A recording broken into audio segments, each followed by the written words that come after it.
Azan wene gogbe. Awanvu nyonule.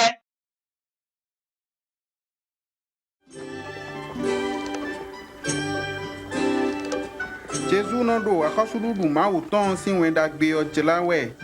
Awanvu ton wewe le non do kudo ton. Nyonu eji Jésus yan sin le. Madelenu Jani eyin chuza nu klomento eloduton siansie.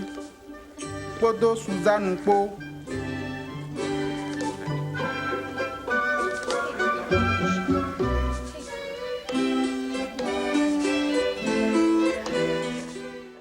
Aniwu nyonule do kwikwedo Jesu we. Aniwu edo gesi nyonule ekpo nyiko iton ekpo. Etewu edo dandamelo Jesu ni tuyin koche.